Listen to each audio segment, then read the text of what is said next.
Hello everyone, welcome back to Magnet Brains. My name is CS Payal Popli and इस video में मैं जो cover करने वाली हूँ उससे पहले मैं आपसे एक क्वेश्चन पूछना चाहती हूँ, जिसके लिए मैं आपको ले आऊंगी इस तरफ व्हाइट स्लाइड पे। मैं आपसे पूछना चाहती हूँ कि क्या आपने कभी कोई ऐसा स्टूडेंट देखा है जो क्लास में टीचर जब भी क्वेश्चन पूछ रही होती है तो फट से अपना हाथ खड़ा करेगा कि मैम मैं बताता हूं आपको आंसर। समटाइम्स तो टीचर अपना आधा क्वेश्चन ही बोलती है, उतने में ही इंसान हो जाता है मैं बताऊंगा मैं बताऊंगा मैं बताऊंगा। देखा है कभी आपने ऐसा होता हुआ? आपने, मेरी क्लास में था एक ऐसा लड़का, हमेशा उचकता रहता था कि मैम मैं सब लोगों को समझाता था, मतलब किसी को कोई भी डाउट होता था ऐसे चुटकियों में सॉल्व कर देता था। ही वॉज वेरी इंटेलिजेंट और मतलब अलग ही केस था वो। बट जब भी पेपर होते थे बेचारा कभी भी 100 आउट ऑफ 100 नहीं ला पाता था। अरे 100 आउट ऑफ 100 छोड़ो, मतलब यूं भी नहीं होता था कि फर्स्ट पोजीशन ला पाए। पता नहीं कितनी और लड़कियां लड़के इससे ज्यादा मार्क्स ले आते थे, जबकि सारे टीचर्स का मानना था कि वो सबसे इंटेलिजेंट स्टूडेंट है क्लास का, बट फिर भी चाह के मार्क्स नहीं दे पाते थे। So what do you think, ऐसा क्या रीजन रहा होगा कि कभी भी ये सेटिस्फैक्टरी मार्क्स नहीं ला पाया, सेटिस्फैक्टरी रैंक नहीं ला पाया? रीजन बहुत छोटा ही सा था लेकिन बहुत मेजर था इसके लिए। इसको कभी भी अपना आंसर प्रेजेंट करना आया ही नहीं। सारी नॉलेज होते हुए, सारी कॉन्सेप्ट क्लियर होते हुए ये कभी भी अपनी आंसर शीट के थ्रू एग्जामिनर को प्रूव नहीं कर पाया कि भैया इसको सब कुछ आता है। आप मुझे एक बात बताइए, कोई भी एग्जामिनर जो आपकी आंसर शीट चेक करेगा, क्या वो आपको पर्सनली जानता है? जहां तक मुझे याद है बोर्ड्स में आपको अपना नाम भी नहीं लिखना होता, अपना रोल नंबर और बाकी सारी इंफॉर्मेशन लिखनी होती है, तो उससे कैसे ही पहचानेगा सामने वाला इंसान आपको? इतनी कितनी जुगाड़ तुम बिठाओगे कि हाँ उस तक पहुंच जाए, तो वो तुम्हें पहचानेगा तुम्हारी आंसर शीट के बलबूते पे। वो तुम्हें मार्क्स देगा तुम्हारी आंसर शीट में जो तुमने आंसर्स लिखे हैं उसकी क्वालिटी के बेसिस पे। तो अगर तुमने अच्छे मार्क्स नहीं, मतलब अच्छे आंसर्स नहीं लिखे, नो मैटर तुम कितने भी इंटेलिजेंट क्यों ना हो, सामने वाला तुम्हें मार्क्स नहीं देगा। And vice versa. मैंने एट टाइम्स ऐसा भी देखा है, एक मतलब लड़की क्लास में जो नॉर्मल है, एवरेज है, लेकिन उसको आंसर बहुत अच्छे से प्रेजेंट करना आता है, अच्छे मार्क्स ले आती है दूसरों के कंपैरिजन में। सो आंसर शीट में आपकी प्रेजेंटेशन बहुत ज्यादा मायने रखती है। बच्चे अक्सर इस एस्पेक्ट को ना निग्लेक्ट कर देते हैं और बाद में रिग्रेट भी करते हैं। यू नो, लाइफ में मैंने बहुत सारे बच्चों के पेपर्स चेक किए होंगे अभी तक। आज तक मुझे कोई भी बच्चा उतना इंप्रेस नहीं कर पाया था अपने पेपर से जितना सिर्फ एक लड़की कर पाई थी। वो ऐसा लिखती थी ना, मतलब पढ़ के ना दिल खुश हो जाता था, ऐसा लगता था वाव इसको पढ़ाया है मैंने, ये दिख रहा है मैंने जो पढ़ाया है इसको, वो मतलब वो रिप्रोड्यूस करके दे रही है मुझे वो चीज। दिल खुश हो जाता था उसका आंसर शीट चेक करते हुए और ऐसा लगता था मार्क्स काटे तो काटे कहाँ। बाकी सब में यूं होता था दे तो दे कहाँ, और इसमें लिटरली ये फील आता था कि काटे तो एग्जैक्टली कहाँ काटे इस बच्ची के मार्क्स। बहुत प्यारा अपना पेपर लिखती थी वो। अपने आंसर शीट में ऐसी कौन सी चीजें करती थी जो दूसरों से डिफरेंट होती थी, और ऐसी कौन सी चीजें हो सकती हैं इन जनरल जो आपके आंसर शीट की क्वालिटी को थोड़ा सा बढ़ा देंगी, वो सारी चीजें ही मैं आज इस वीडियो में कवर करने वाली हूं। माइट भी अभी आपको ऐसा फील होगा कि अरे इतना ज्यादा इंपॉर्टेंट टॉपिक नहीं है ये, प्रेजेंटेशन का तो हम देख लेंगे, पहले सिलेबस तो पढ़ ले, पहले चीजें तो ध्यान से वो कर ले, ये कर ले वो कर ले, ये तो लास्ट मिनट वाली चीज है। पर बेटा ऐसा नहीं है। यूं नहीं है पेपर से 2 मिनट पहले तुमने ये वीडियो देखी और तुम्हें सारी चीजें याद रहेगी और तुम उसे वो इंप्लीमेंट कर लोगे, नहीं। प्रेपरेशन के टाइम पे भी बहुत सारे पॉइंट्स हैं जो तुम्हें ध्यान रखने हैं इन टिप्स से। ज्यादा लंबी नहीं होगी ये वीडियो, ज्यादा पॉइंट्स नहीं होंगे, आई गेस 9-10 पॉइंट्स हैं और उतने में ही तुम्हारा काम चल जाएगा। मोर देन सफिशिएंट है ये पॉइंट्स अगर तुम इन्हें एग्जीक्यूट कर लेते हो तो। चलो फिर हम अपने फर्स्ट पॉइंट पे चलते हैं। इसी के साथ ये है रीड द क्वेश्चन केयरफुली। अब आप बोलेंगे मैम ये तो हम करते ही है ना, ये तो बहुत ही बेसिक चीज है, इसमें क्या नया है? बेटा नया है।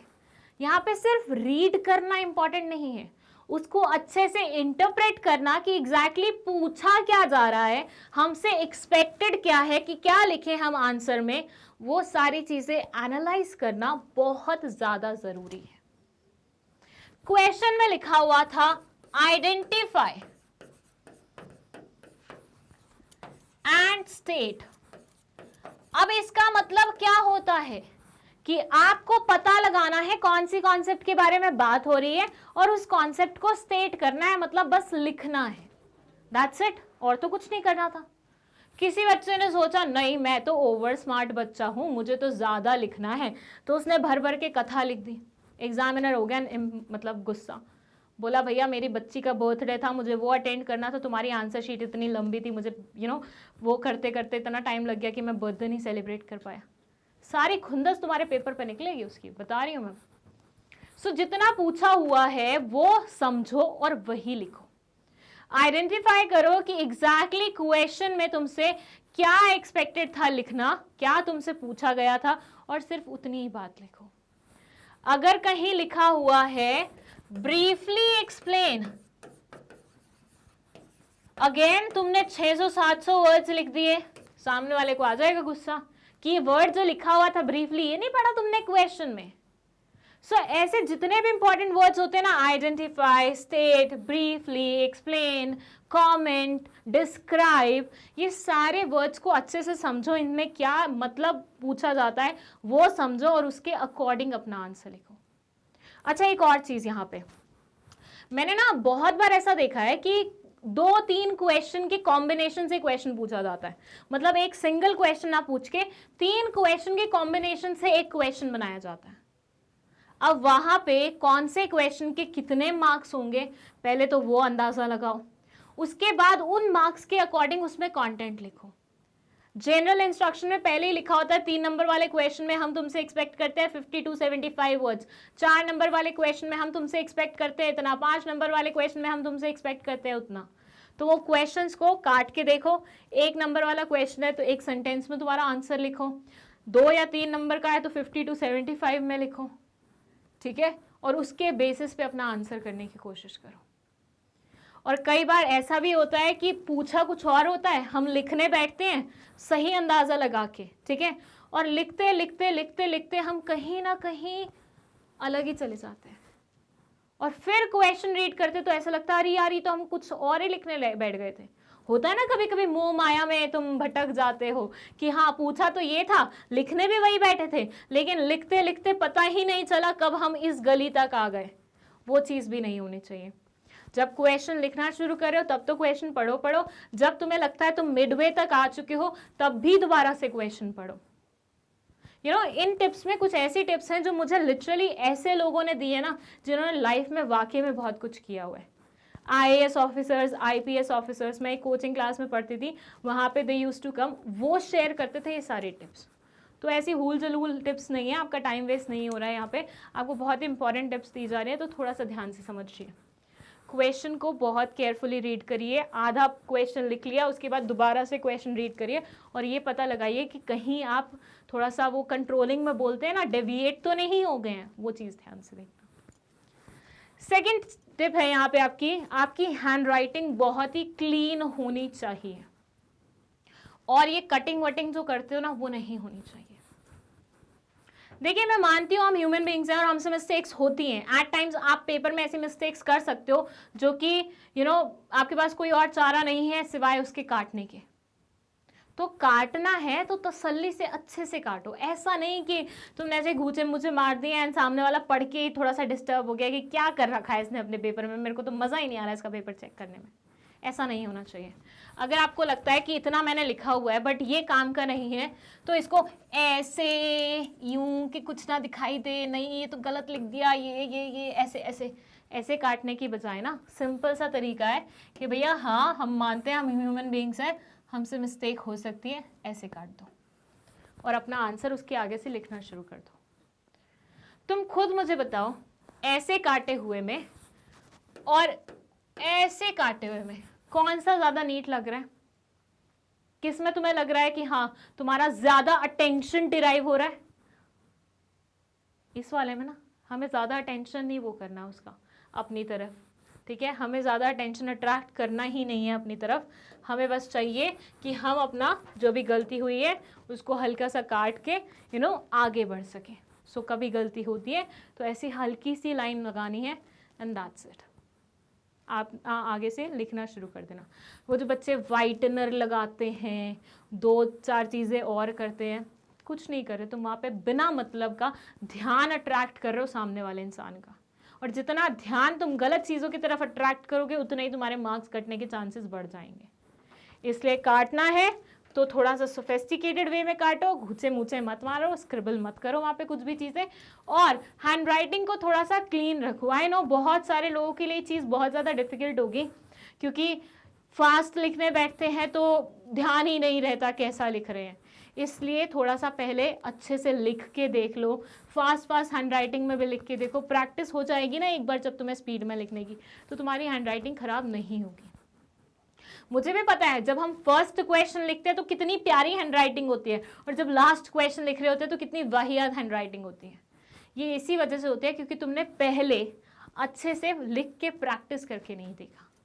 वो चीज़ मत करना, थोड़ा अपना स्पीड इंक्रीज करते करते प्रैक्टिस करके देखो, ताकि तुम्हारा फर्स्ट और last question same handwriting दे रहा हो। ओके, चलिए next step, prepare a draft in your mind. देखिए मैंने बहुत तसल्ली से बोल दिया, कटिंग मत करो, स्क्रिबल मत करो, घूचे मूचे मत मारो, ये मत करो, वो मत करो। अब ये चीज़ें पॉसिबल होंगी कैसे, क्योंकि पेपर में लिख रहे हैं, इतनी सारी चीज़ें लिखनी है, कहीं ना कहीं गलती तो होगी ही होगी, स्कोप तो बहुत सारा है। अब उस स्कोप को हम कम कर सकते हैं, मिस्टेक्स के स्कोप को हम कम कर सकते हैं कैसे? पहले से दिमाग में ड्राफ्ट तैयार करके। जब तुम लिखने बैठ रहे हो, लिखने से पहले सोच लो तुम्हें लिखना क्या क्या है। फर्स्ट पैराग्राफ मेरा इंट्रोडक्शन वाला पैराग्राफ होगा, सेकंड पैराग्राफ से मैं थोड़ा सा मेन बॉडी पे आने की कोशिश करूंगी, लास्ट वाला पैराग्राफ मेरा थोड़ा सा कंक्लूजन वाला पैराग्राफ होगा। पॉइंट्स मेंशन करना है तो मैं ये 4 पॉइंट्स मेंशन करूंगी। थोड़ा सा दिमाग में आइडिया ले लो, उसके बाद लिखना स्टार्ट करो। यूँ नहीं दिमाग में चीज़ें आती जा रही हैं, तुम लिखते जा रहे हो। इसमें पता है दिक्कत ये भी होगी कि जो इंपॉर्टेंट पॉइंट था, जो तुम्हारे दिमाग में सबसे पहले आना चाहिए था, वो लिखते लिखते तुम्हारे ध्यान में चौथे 5वें नंबर पे आए हो, तब तक तुम 4 पॉइंट्स और लिख चुकी हो। तो क्या उस पर इतना ज़्यादा अटेंशन जाएगा? नहीं जाएगा। यूजुअली अटेंशन सबसे ज़्यादा कहाँ पर होता है? या तो स्टार्टिंग में होता है या फिर एंड में होता है। इसलिए बहुत ज़्यादा ज़रूरी है पहले से ड्राफ्ट तैयार करो, जो इंपॉर्टेंट चीज़ें हैं उन्हें ऊपर की तरफ लिखो, जो लेस इंपॉर्टेंट चीज़ें हैं उन्हें फिर नीचे की तरफ इंसर्ट करने की कोशिश करो, और एंड में एक कंक्लूजन देके बढ़िया सा सामने वाले को तसल्ली से खुश कर दो। सो ड्राफ्ट तैयार करना दिमाग में ज़रूरी है। अब कोई बच्चे ये भी बोल सकते हैं कि मैम ड्राफ्ट तो मतलब अपने आप में टाइम टेकिंग टास्क हो जाएगा, थ्योरी एग्जाम में वैसे ही लिखने में कम मौका मिलता है लिखने का, इतना कम टाइम होता है, समटाइम्स पेपर छूट जाता है, तो आप कैसे हमसे एक्सपेक्ट करते हैं हम बीच में बैठ के पहले सोचें क्या लिखना है, कैसे लिखना है, कब लिखना है, किसके आगे लिखना है, किसके पीछे लिखना है? ये तो बड़ा ज़्यादा टाइम वेस्ट वाली चीज़ हो जाएगी, राइट? बट ऐसा नहीं है। इसके लिए भी आपको प्रैक्टिस करनी पड़ेगी। पहले से 1 महीने 2 महीने पहले प्रैक्टिस करना शुरू करो, दिमाग में ड्राफ्ट तैयार करो। 1 महीने तो अगर तुम सेम काम करते जा रहे हो तो तुम्हें नहीं लगता कि कहीं ना कहीं 1 महीने बाद तुम प्रो हो जाओगे और तुम्हारी थोड़ी सी स्पीड तेज हो जाएगी उस चीज़ में? फिर तुम्हें उतना ध्यान नहीं लगाना पड़ेगा ड्राफ्ट तैयार करने में, वो तुम्हारे दिमाग में पहले से ऐसे ही आ जाएगा। सो प्रैक्टिस से ही होगा ये दोनों चीज़ें। ओके, चलिए इसी के साथ चलते हैं 4th टिप पे, जो कि है stick to word limit and to the point लिखो। किसी भी एग्जामिनर को पसंद नहीं है ओवर स्मार्ट बच्चे, कोई पसंद नहीं करता।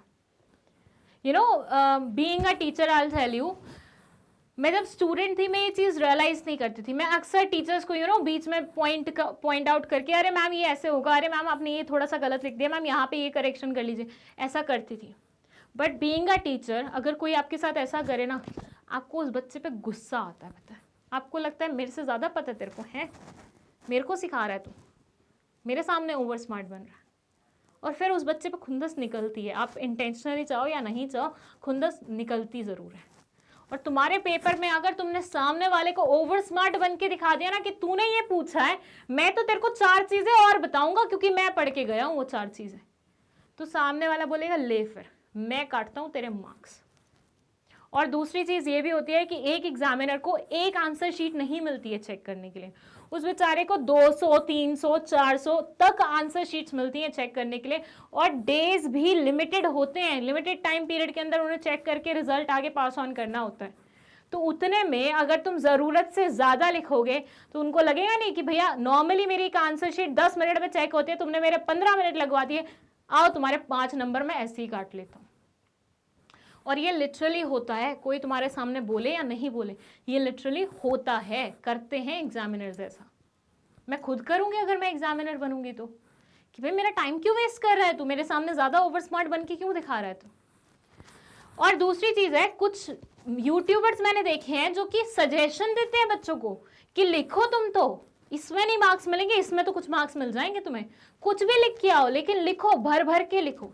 गलत बोलते हैं वो तुमसे, तुम्हारे भविष्य के साथ खेल रहे हैं वो। सिंपल सा लॉजिक समझो। जब जनरल इंस्ट्रक्शंस में सीबीएसई ने क्लियरली लिख दिया है कि भैया 50 to 75 वर्ड्स के अंदर अंदर अपना आंसर खत्म करो 3 मार्क्स वाला, तो लंबा लिखने से तुम सीबीएसई के नॉर्म्स के अगेंस्ट नहीं जा रहे, तुम उसके इंस्ट्रक्शंस के अगेंस्ट नहीं जा रहे। व्हाट डू यू थिंक, जा रहे हो ना? तो ऐसे यूट्यूबर्स की सुनने की बिल्कुल भी आवश्यकता नहीं है। पहली फुर्सत में ब्लॉक करो उन लोगों को और उन्हें भी समझाओ कि बेटा तुम ना हमारे भविष्य के साथ ऐसे खेलो मत, कुछ भी हमें ऊल झुलूल सी टिप्स देके। सो जितना बोला गया है, जितना पूछा गया उतना लिखो और अपना आंसर टू द पॉइंट लिखो। ऐसे बच्चे जो आंसर टू द पॉइंट लिखते हैं ना, सामने वाले को बहुत अच्छे लगते हैं कि भैया छोटे से उसमें अपनी बात कह दी। अब तो मुझे एक बात बताओ, मुझे तुम्हें कुछ समझाना है और मेरे को पता है वो छोटी सी चीज़ है, एक छोटे से एग्जाम्पल से तुम्हें समझ में आ जाएगी।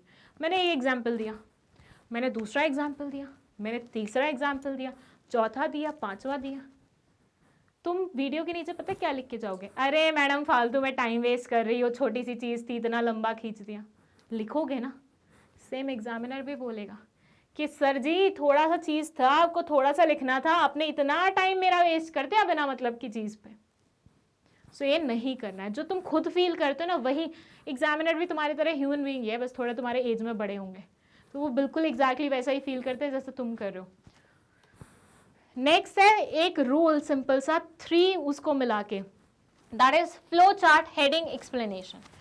इफ यू वांट तुम्हारा आंसर दूसरों से डिफरेंट हो, तुम्हारे आंसर पे ज्यादा किसी का फोकस जाए, तुम्हारा आंसर ज्यादा मार्क्स अटेन कर पाए, उसके लिए जरूरी है तुम ये रूल फॉलो करो। सबने सेम चीजें पढ़ी हैं, लेकिन तुम्हारा आंसर दूसरों से डिफरेंट इसी तरीके से होगा कि तुम सबसे पहले अगर कोई चीज पूछी जाती है, फॉर से मैं बोलती हूँ कैरेक्टरिस्टिक्स ऑफ प्लानिंग पूछा हुआ है, तो सबसे पहले ऐसा एक फ्लो चार्ट बनाओ, ठीक है? उसमें सारे पॉइंट्स लिखो कैरेक्टरिस्टिक्स के, मतलब जितने भी मार्क्स के अकॉर्डिंग क्वेश्चन पूछा हुआ है उसके अकॉर्डिंग, ठीक है? उसके बाद हेडिंग लिखो, प्लानिंग इज गोल ओरिएंटेड। अब तुमने ये लिखा, इसको हाईलाइट करो या अंडरलाइन करो, कुछ भी करो, और उसके बाद एक्सप्लेनेशन स्टार्ट करो। अगर तुमने ये कर दिया ना, एग्जामिनर खुश हो जाएगा तुम्हारा आंसर देख के, बोलेगा वाह ये बच्चे ने कितने अच्छे तरीके से दिखाने की कोशिश की है।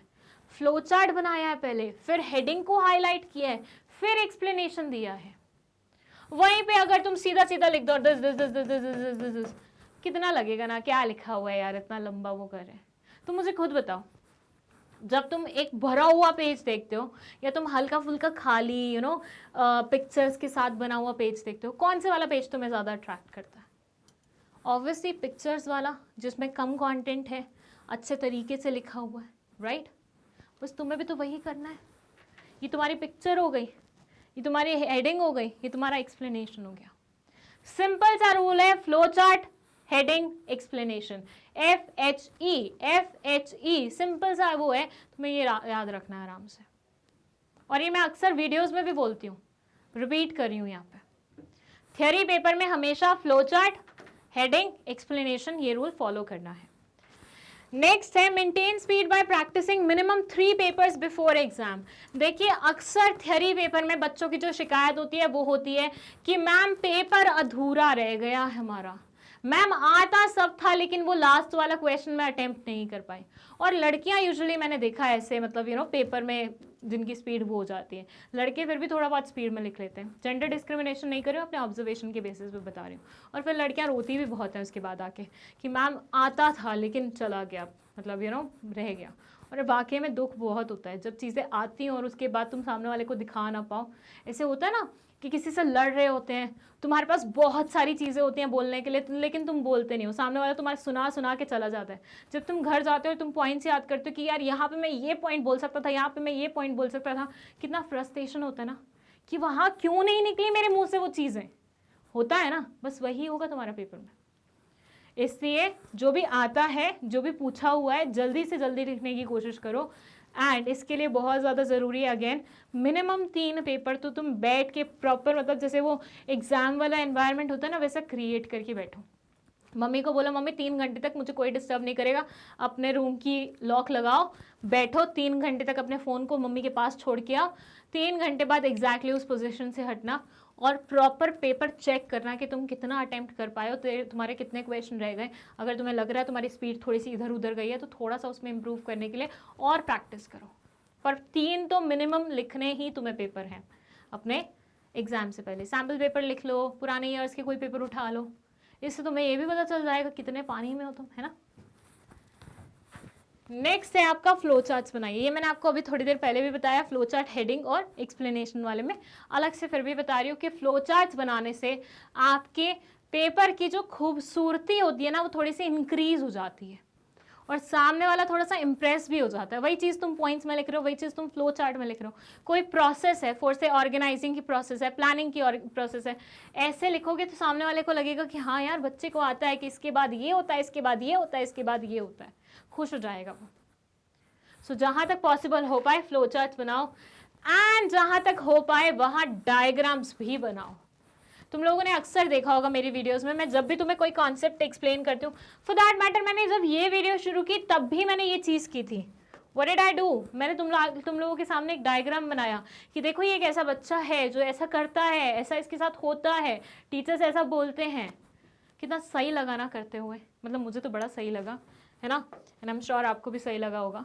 तो डायग्राम्स बनाने से ना तुम्हारे पेपर का थोड़ा सा क्वालिटी इंप्रूव हो जाता है, बंदा खुश हो जाता है सामने वाला चेक करने वाला। कोई एग्जाम्पल दे रहे हो तुम कि भैया आप प्लानिंग कर रहे हैं तो गोवा जाने की 4 फ्रेंड्स प्लानिंग कर रहे थे, ऐसे 4 फ्रेंड्स बना के दिखा दो, वो सोच रहे हैं गोवा जाना है ना, कितना सही लगेगा। हाँ ये भी मत करना कि मैंने ये बनाया, इसका मुंह बनाया, इसका नोज अच्छा नहीं बना यार नोज, चलो इसको डिलीट करते हैं, फिर वहाँ पे कन्वर्ट करने बैठ गए, फिर तुमने मुंह बनाया, फिर तुमने बाल बनाए, अरे तो बाल ही नहीं बन रहे हैं, ठीक है, और ऐसे तुमने करने में बहुत टाइम वेस्ट कर दिया। ये नहीं चाह रही हूँ मैं चाह रही हूँ डायग्राम बनाओ लेकिन फटफट बनाओ और आराम से अपना पॉइंट एक्सप्लेन कर दो, ठीक है।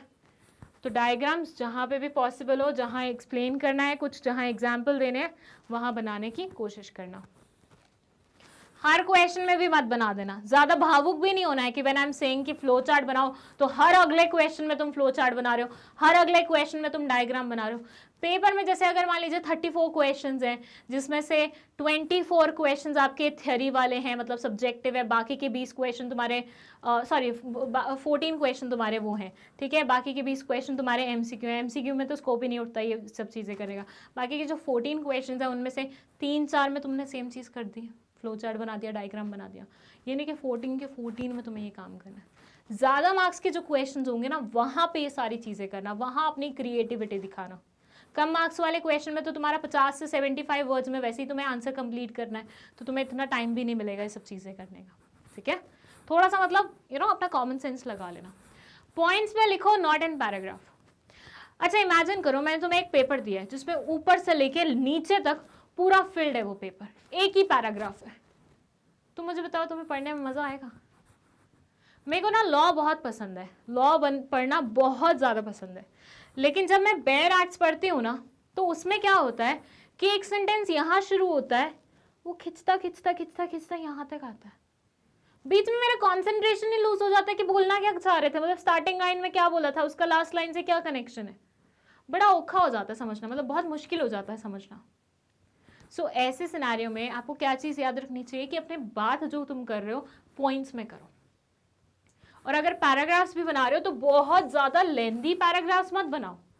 पैराग्राफ्स बनाने हैं, ये बनाया, फिर दूसरा बना दिया, तीसरा बना दिया। तो जनरल मतलब नॉर्मल लेंथ वाला बनाओ, बहुत ज़्यादा बड़ा भी नहीं, बहुत ज़्यादा छोटा भी नहीं कि एक लाइन का पैराग्राफ बना रहे हो। तो सामने वाले को वैसे ही समझ में आ जाएगा कि बच्चा ये तो फर्जीवाड़े कर रहा है मेरे साथ। अच्छा, कुछ लोग तुम लोग को ना ये भी सजेशन देते हैं कि लंबी लंबी चीज़ें लिखना, मतलब बड़ी बड़ी हैंड राइटिंग में लिखना ताकि सामने वाले को लिखे लगे कि बहुत लिखा हुआ है। नहीं, जो तुम्हारी नॉर्मल हैंड राइटिंग है ना उसी के अकॉर्डिंग लिखना, क्योंकि जब तुम अपने जनरल चीज़ से हट के कुछ और करने की कोशिश करते हो तो फिर सामने वाले को समझ में आ जाता है और फिर वो भी तुम्हारे मार्क्स कटवा सकते हैं। सो पॉइंट्स में लिखना है, पैराग्राफ्स में लिख सकते हो, लेकिन आप पैराग्राफ लंबा वाला नहीं लिखोगे, छोटा भी नहीं लिखोगे, लंबा भी नहीं लिखोगे, दोनों चीज़ें ध्यान रखनी है। एंड दैट्स इट, बस इतने से ही टिप्स थे। आई होप आप लोगों को सारे टिप्स बहुत अच्छे तरीके से समझ में आए हैं। And I am pretty sure अगर ये टिप्स आप एग्जीक्यूट करेंगे तो आपको वाकई में बहुत ज़्यादा फायदा होगा। आई नो थोड़ा सा वीडियो लंबा खिंच गया है, बट क्या करूँ, मुझे हर एक चीज़ आपको बहुत अच्छे से एक्सप्लेन करनी थी, दैट्स वाई मैंने थोड़ा सा कॉम्प्रोमाइज़ नहीं किया टाइम के साथ। बाकी फिलहाल के लिए बता देती हूँ कि मैग्नेट ब्रेन्स यूट्यूब पे भी, एप्लीकेशन पे भी और वेबसाइट पे भी हर जगह प्रेजेंट है। आज की डेट में कहीं पे भी जाके आप वीडियोस देख सकते हैं। बुक्स, ई बुक्स का लिंक आपको डिस्क्रिप्शन बॉक्स में मिल जाएगा। 100% फ्री एजुकेशन है, ये सारे कोर्सेज हम लोग आपको प्रोवाइड कर चुके हैं, कुछ तो और कुछ करने वाले हैं नियर फ्यूचर में। एंड इसी के साथ हम इस वीडियो को समाप्त करते हैं, आप लोगों को थैंक यू बोलते हुए कि आपने इतना टाइम दिया और इस वीडियो को एंड तक देखा। Thank you so much.